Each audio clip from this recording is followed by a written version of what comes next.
तो गाइस अब हम लोग बात करने वाले हैं एक नए थीम के साथ अपने टॉपिक को।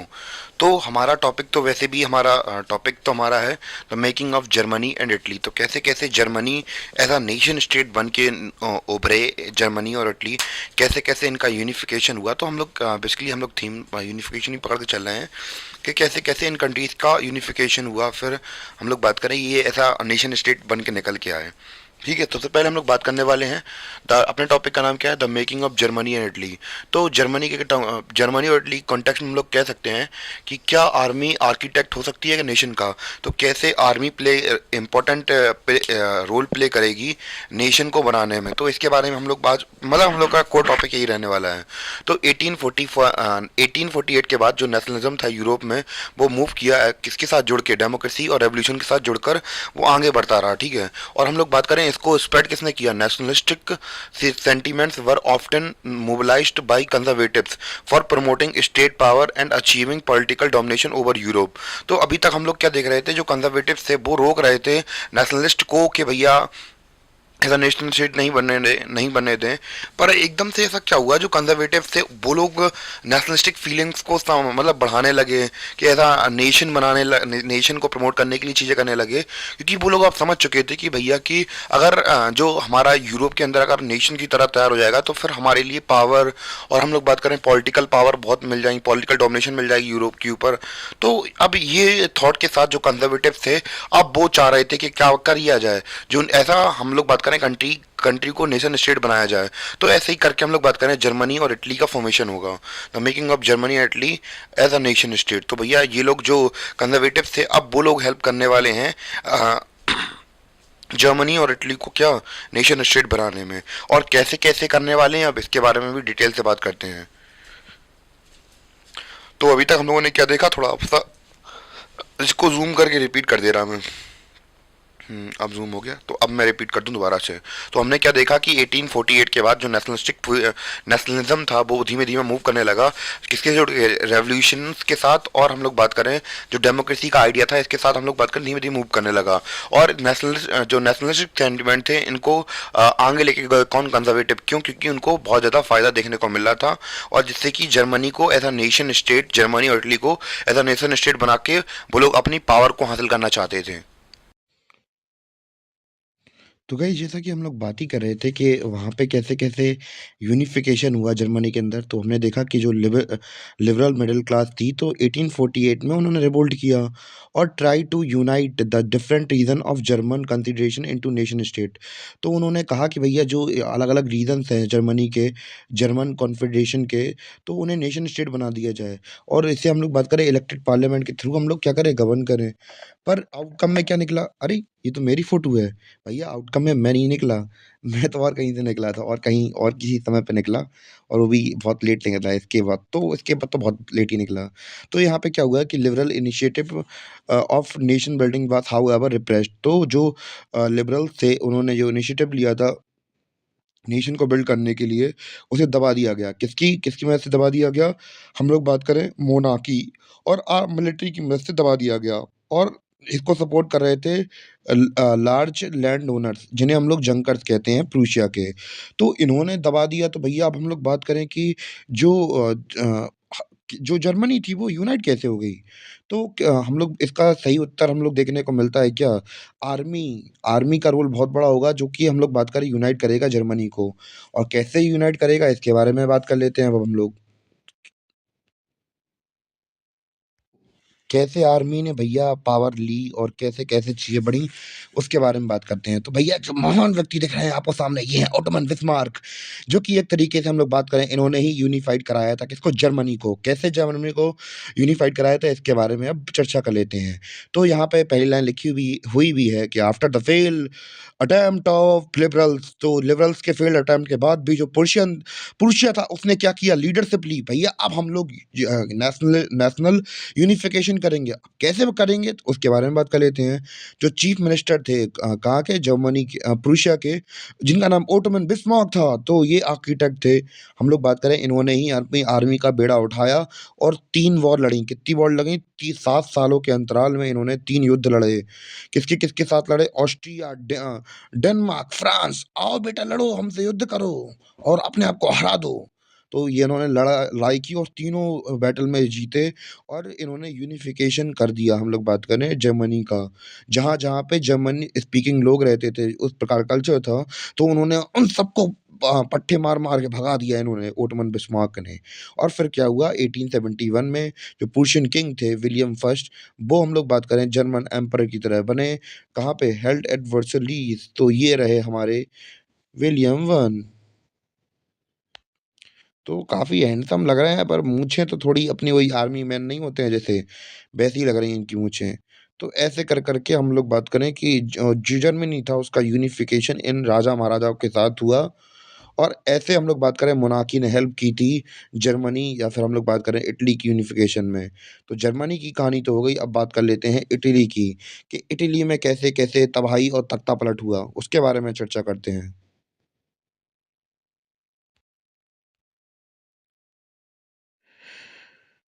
तो गाइस हम लोग बात करें कि यूनिफिकेशन और मेकिंग ऑफ जर्मनी, ये थोड़ी अलग-अलग चीज़ें हैं।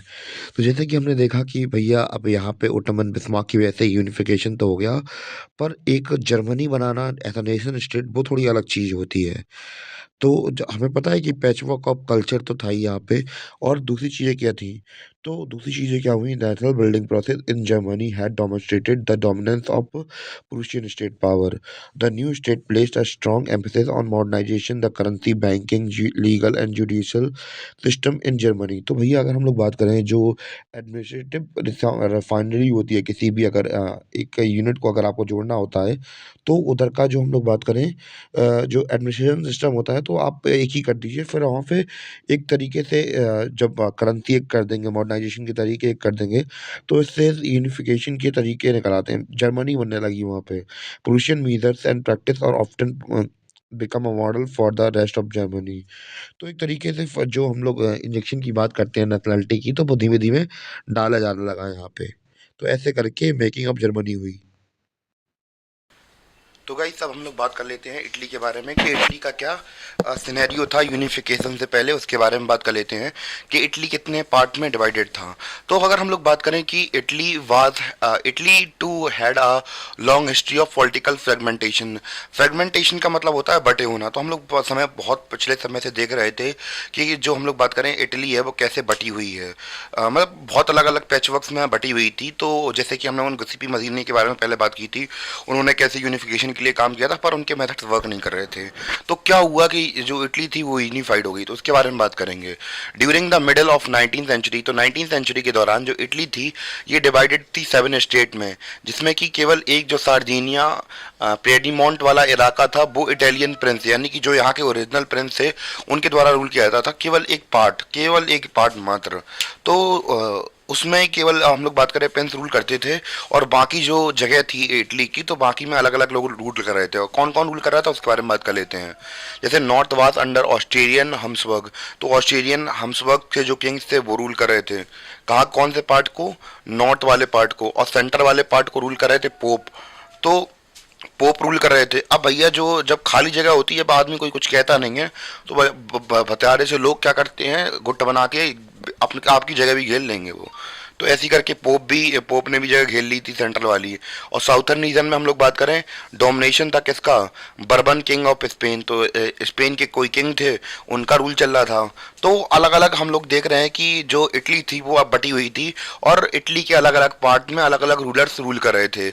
Even Italian language had no accurate one common form. तो जो इटालियन लैंग्वेज का फॉर्म था वो भी एक नहीं था, इसमें भी अलग अलग स्लैंग बोले जाते थे, इसमें भी रीजनल वेरिएशन आ जाते थे, लोकल वेरिएशन आ जाते थे, तो इतना ज़्यादा अंतराल हमें देखने को मिलता था। क्यों? क्योंकि भैया हम लोग देखते थे वैसे अपने यहाँ पे यूपी, अब अगर हम लोग बात करें अपने यूपी की बात कर लें या दिल्ली की बात कर लें या फिर हम लोग बात करें मुंबई की, तो हर जगह पे थोड़ी बहुत अलग अलग वेरिएशन ऑफ लैंग्वेज बोली जाती हैं। तो इससे थोड़ी बहुत एक्चुअली कहें तो वेरिएशन होना अच्छी बात है, डाइवर्सिटी होना अच्छी बात है, पर कभी कभी ये डाइवर्सिटी खटकती भी है बहुत ज़्यादा। क्योंकि अगर आप लोग इशूज आपको पता हो आजकल के प्रेजेंट समय के, तो वही है मराठी बोलो, ये बोलो, फलाना बोलो, ढिकाना बोलो, तो ये सब चीज़ें अच्छी नहीं होती हैं। तो वैसे ही वहाँ पे भी फ्रेगमेंटेशन थी, बटा हुआ था। तो ये सीन मतलब यूनिफिकेशन से पहले ये कंडीशन थी कि जो थिन्न भिन्न होके हमारा जो इटली था वो बटा हुआ था। तो ये सारा सीन चल रहा था वहाँ पे कि ऐसे करके बटा हुआ था हमारा क्या, इटली।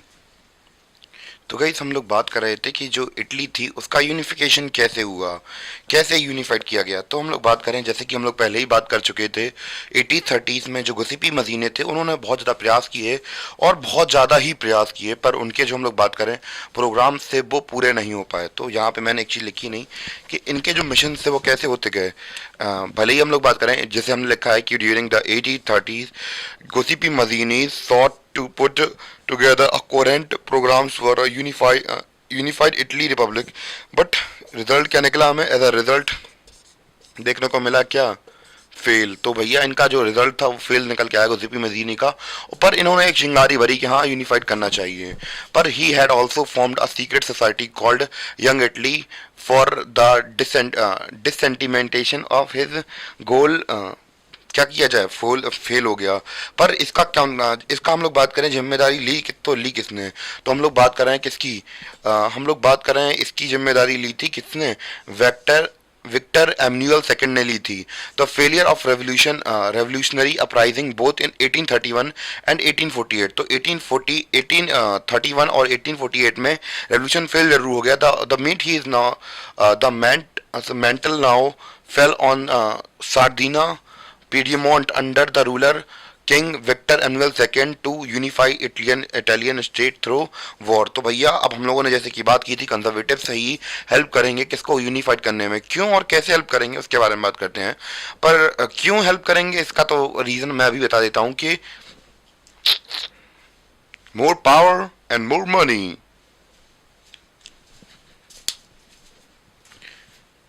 तो गाइस हम लोग बात कर रहे थे कि कौन यूनिफाइड करेगा। तो हम लोगों ने बात कर ली थी अपने किंग विक्टर एमैनुअल सेकेंड के बारे में। तो हम लोग बात कर रहे थे ये कैसे और क्यों। हम लोग बात करें कि जो किंग विक्टर थे तो वो यूनिफिकेशन में हेल्प करेंगे इटालियन स्टेट की। तो हमारे सामने सवाल दो खड़े हो जाते हैं। तो अब बड़ी देर सोचने के बाद हमारे पास जवाब मिलता है किसका, वाई का, यानी कि क्यों इटली को यूनिफाइड करना चाहते हैं। तो हम लोग बात करें कि इटली को यूनिफाई इसलिए करना चाहते हैं in the eyes of ruling elites. तो जैसे कि हम लोग बात करें किंग विक्टर की, तो of this region unified Italy offered them possibility of economic development, कि उनका इकोनॉमिक डेवलपमेंट होगा और पॉलिटिकल डोमिनेशन बढ़ेगा बड़े क्षेत्र के अंदर। अगर एक जैसे एक कास्ट की, एक कल्चर की, एक नेशन जैसे हम लोग बात करें कि तो हम लोग बात करें कि उन कंट्री के अंदर रूल करना आसान होता है जिन कंट्री में जो किंग होता है उसका रिलीजन के लोग पाए जाते हैं।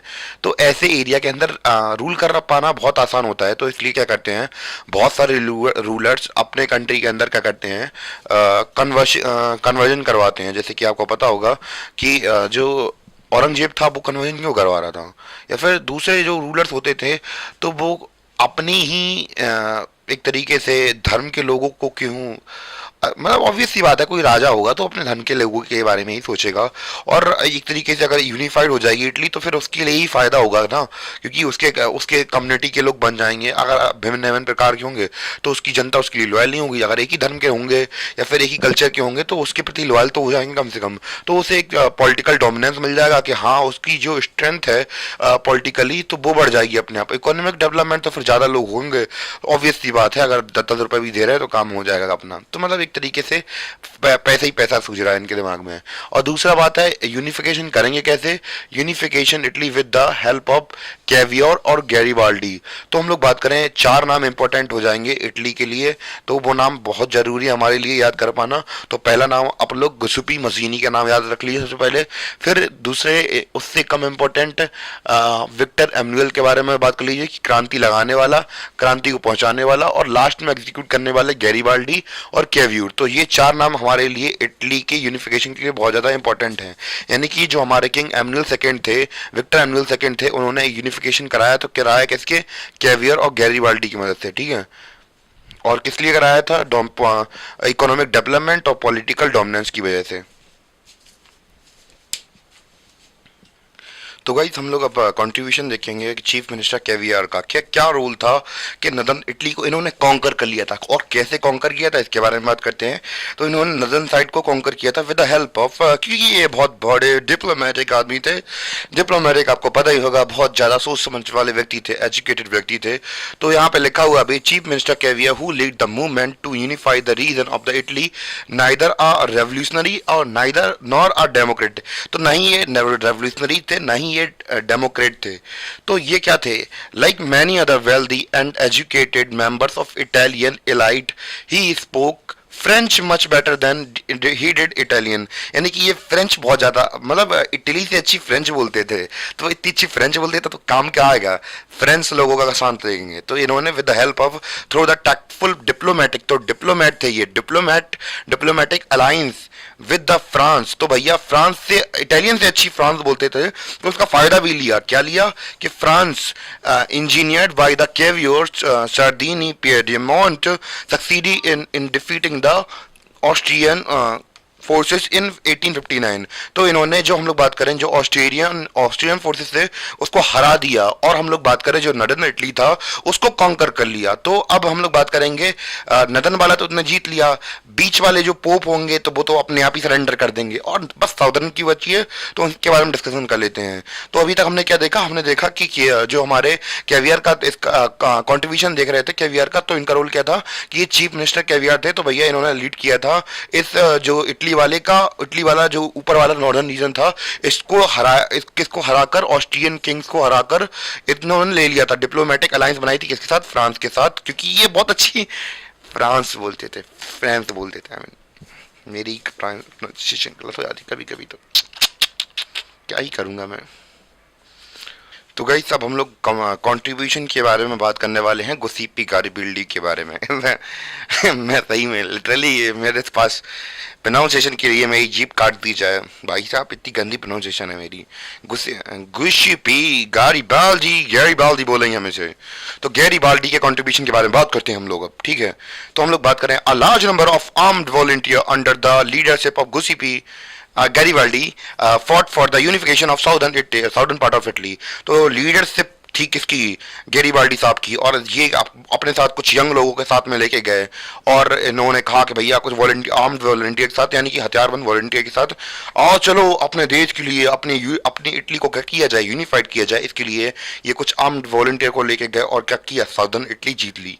अब भैया सदर्न पार्ट नीचे इन्होंने जीत लिया, गैरीबाल्डी ने जीत लिया, ऊपर कैवियर ने जीत लिया, बीच वाला अब टमटमा गए। पोप साहब कहने लगे भाई साहब ले लो, हमारे पास में नहीं है कंट्रोल कर पाना। तो फिर ऐसे करके हम लोग बात करें, इटली का यूनिफिकेशन हुआ in 1816। The marched into the southern Italy and the kingdom of the two Sicilies and succeeded in winning the support of the local peasants in order to drive out the Spanish rulers. तो भैया जो यहाँ के local peasant थे उन लोगों ने भी मदद की, और यहाँ के जो स्पेनिश रूलर थे साउदर्न इटली के, उनको भगा दिया गया। और फिर क्या हुआ, 1861 में जो विक्टर एम्यूअल सेकंड थे वो क्या बन गए, किंग बन गए, किंग बन के निकल के आए, और बस फिर यहीं पे इटली का यूनिफिकेशन हो गया। अब हम लोग डिबेट करने वाले हैं, या फिर बात करने वाले हैं, मेकिंग ऑफ इटली और यूनिफिकेशन ऑफ इटली अलग अलग चीज़ है। जैसे कि हमने जर्मनी के अंदर देखी थी कि जर्मनी का यूनिफिकेशन एक अलग चीज़ है और जर्मनी का बनना एक अलग चीज़ है। तो नेशनलिज्म का इंजेक्शन है वो लगाना अभी बाकी है, अभी मतलब इकट्ठा करके लगा लिया, बुला लिया, इंजेक्शन डालना है आपके अंदर, तो बैठा लिया है अपनी पेशेंट वाली सीट पे, बस डालना बाकी बचा है। तो उसके बारे में बात करते हैं, कैसे कैसे इंजेक्शन डाला जाएगा नेशनलिज्म का, या फिर इटली बनाई जाएगी। तो गाइस हम लोग अब बात करने वाले हैं जिस टॉपिक के बारे में हम लोगों ने पिछली बात की थी।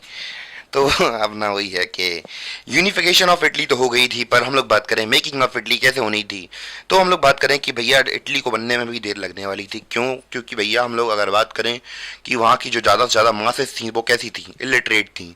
Much of the Italian population among whom rates of illiteracy were very high, यानी कि अनपढ़ों की संख्या ज़्यादा थी यहाँ पे। Remained blissfully unaware of liberal nationalist ideology, और आधे ज़्यादा लोग तो थोड़े बहुत थे पर उन्हें पता ही नहीं था आइडियोलॉजी आइडियोलॉजी के बारे में, क्या आइडियोलॉजी चल रही है। वो तो बस यही जानते थे द पीस एंड मासेस हुम had supported Garibaldi in southern Italy. तो भैया जो लोग सपोर्ट कर रहे थे गैरीबाल्डी को साउदर्न इटली को कॉन्कर करने में, who had never heard about Italy, जिन्होंने इटली के बारे में सुना भी नहीं था। और वो लोग मानते थे कि जो ला तालिया थी, ला तालिया तो अपना वही सिंबॉलिक इटली माना था हमने, तो वो क्या थी, वो विक्टर ओमनियल की वाइफ थी। तो ये लोग ये मान के चल रहे थे। अंधा भाई राजा साहब लड़ रहे, राजा साहब ने कहा भैया भारत माता की जय, एक तरीके से समझ लीजिए। तो ये लोग क्या कह रहे हैं, अरे भारत माता की जय, पीछे से बोल रहे हैं। कॉन्ट्रोवर्शियल नहीं करना चाहता, बस केवल बता रहा हूँ कि उन्हें पता ही नहीं था है कौन भारत माता। कोई किसी की माता को शायद अंग्रेजों ने किडनैप कर लिया है, उन्हें छुड़ाने जा रहे हैं, तो उन्हें ऐसा लगता था। ठीक है। तो जो आइडियोलॉजी थी उनके बीच में इतनी ज़्यादा डेवलप नहीं थी, क्योंकि आज ज़्यादा जनसंख्या इलिटरेट थी। तो ये कुछ रीज़न है जिसकी वजह से हम लोग बात कर सकते हैं कि वहाँ की पीजेंट्री को कुछ पता नहीं था। वो तो बस कंजर्वेटिव्स का ज़्यादा इंपॉर्टेंट रोल था कि उन्होंने कैसे यूनिफाइड कराई थी इटली को। क्लियर? और धीमे धीमे इटली फिर बनी गई वहाँ पे कैसे भी करके। तो वही सब हम लोग बात करने वाले हैं स्ट्रेंज केस ऑफ ब्रिटेन के बारे में। तो स्ट्रेंज नाम क्यों दिया गया? तो जैसे कि हम लोगों ने देखा कि दूसरी जो कंट्रीज थी तो वहाँ पे जो यूनिफिकेशन था वो कैसे हो रहा थ्रू द वॉर, पर यहाँ पे कोई वॉर नहीं लड़ी गई थी। तो अगर हम लोग बात करें कि ब्रिटेन को कैसे बनाया गया, तो Britain in Britain the formation of a nation state was not the result of sudden of upheaval और रेवोल्यूशन। तो यहाँ पे कोई रेवोल्यूशन कारण नहीं था कि इसका नेशन स्टेट बनने में, बट उसकी वजह पे यहाँ पे result of long drawn out process, यानी कि लंबी प्रोसेस के थ्रू ये बना है। ठीक है। Primarily identities of the people who inhabited in the British Isles were ethnic ones, यानी कि हम लोग बात करें कि यहाँ पे कुछ कबीले के लोग रहते थे इन टापुओं के ऊपर, जिन्हें इंग्लिश, वेल्श, स्कॉट, आयरिश, तो यहाँ पे ये अलग अलग प्रकार के लोग रहते थे। ठीक है। और the English nation steadily grow in wealth, जो इंग्लिश नेशन थे वो धीमे धीमे ग्रो करते गए वेल्थ में, यानी कि इनके पास पैसा आता गया, धीमे धीमे इनकी इम्पोर्टेंस बढ़ती गई, पावर बढ़ती गई। तो अब ये इससे एवेल हो गए कि भैया ये अपना इन्फ्लुएंस जो था वो आसपास के इसलैंड के ऊपर बढ़ा सकें। तो इन्होंने वही चीज़ें की जो कि एक पावरफुल नेशन करता है। जब कोई अमीर आदमी हो जाता है तो वो आसपास के इलाके के ऊपर इन्फ्लुएंस पाने लगता है। तो इन्होंने भी वही चीज़ें की जो कि हर पावरफुल व्यक्ति करता है। तो जैसे ही इन लोगों पर तो हम लोग बात करें कि इंग्लिश पार्लियामेंट ने क्या किया वहाँ पे, तो उन्होंने जो मोनार्की थी उसकी पावर को सीज कर लिया 1688 में। तो अब धीमे धीमे बिना किसी मतलब कोई झगड़ा वगैरह के, तो उन्होंने कहा कि भैया मोनार्की से भैया पावर हमें दे दो। फिर हम लोग बात करें एक्ट ऑफ यूनियन 1707 के तहत उन्होंने क्या कर लिया, इंग्लैंड का पार्ट बना दिया स्कॉटलैंड को भी। तो भैया इससे फॉर्मेशन हुआ United Kingdom of Great Britain का। ठीक है। England was able to impose its influence on Scotland, तो इसके ऊपर जो स्कॉटिश कल्चर था वो सबको डोमिनेशन कर दिया गया, यानी कि जो ब्रिटेन पार्लियामेंट थी उसने henceforth dominated by English members. तो भैया इंग्लिश मेंबर्स ने डोमिनेटेड थी, और इन्होंने जो स्कॉटिश कल्चर था उसको सबको सप्रेस कर दिया। इन कॉर्पोरेशन ऑफ आयरलैंड, तो बाद में जो आयरलैंड था उसे भी धर दबोच लिया गया। तो इम्पैक्ट क्या हुआ एक्ट ऑफ यूनियन 1707 का, the growth of British identity meant that Scotland's distinctive culture and political institution were systematically suppress. तो भैया सिस्टमेटिकली सप्रेस कर दिया गया, इनका जो डिस्टिंक्ट कल्चर था, इनको पॉलिटिकल इंस्टीट्यूशन थे सबको दबा दिया गया। Catholic clans that inhabited the Scottish highland suffered terrible. तो जो कैथोलिक लोग थे, जैसे कि हमने आप लोगों को अगर आप लोगों ने निशा वगैरह के बारे में पता हो, तो वहाँ पे कैथोलिक और प्रोटेस्टेंट क्रिश्चियनिटी की जो अलग-अलग ब्रांचेज़ हैं, उनमें बिलीव करते हैं। तो यहाँ पे जो कैथोलिक्स थे, उन्हें बहुत प्रॉब्लम्स हुई और उन्हें बहुत ज़्यादा सफ़र करना पड़ा। ठीक है? उन्हें आज़ादी लेने की भी आज़ादी नहीं थी और कैथोलिक और प्रोटेस्टेंट के बीच में युद्ध चलते ही रहते थे। मतलब थो आइडियोलॉजी थोड़ी अलग-अलग हैं, वैसे ही आपको पता है, पढ़ा होगा आप लोगों ने निशा वगैरह के बारे में। The Scottish Highlanders were forbidden to speak their Gaelic language to wear their national dress।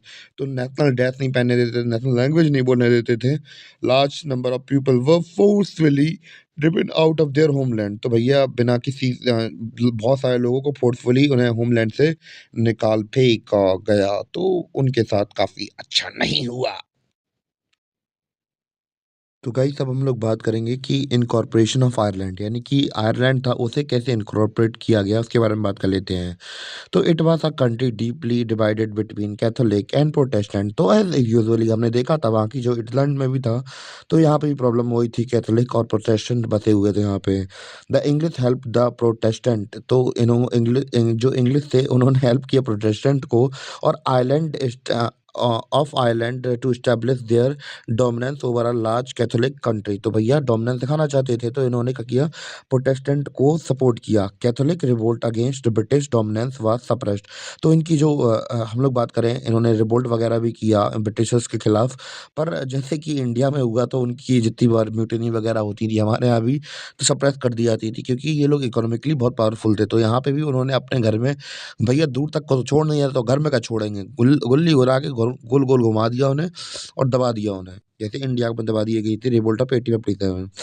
Revolt led by Wolfe Tone. तो वोल्फी टोन द्वारा रिवोल्ट हुई यूनाइटेड किंगडम के अंदर आयरिशमैन जे यूनाइटेड, मतलब एक आयरिशमैन थे 1798 में, 1798 में इन्होंने वॉर वगैरह की, यहाँ पे रिवोल्ट वगैरह किया, तो पर कुछ फ़ायदा हुआ नहीं उनका, रिवोल्ट को दबा दिया गया। फिर आयरलैंड को ज़बरदस्ती हम लोग बात करें इनकॉर्पोरेट कर दिया गया यूनाइटेड किंगडम में 1801 में। क्लियर? तो ऐसे इनकॉर्पोरेशन हुआ था आयरलैंड का।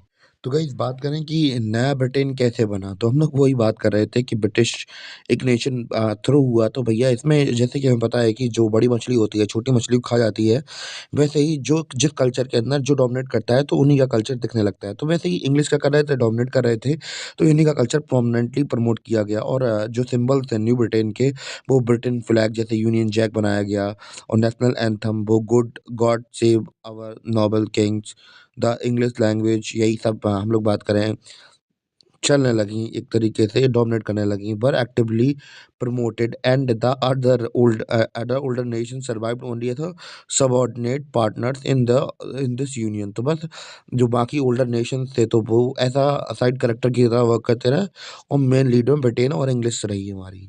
तो ऐसे करके ब्रिटेन का भी यूनिफिकेशन हो गया एज अ कंट्री।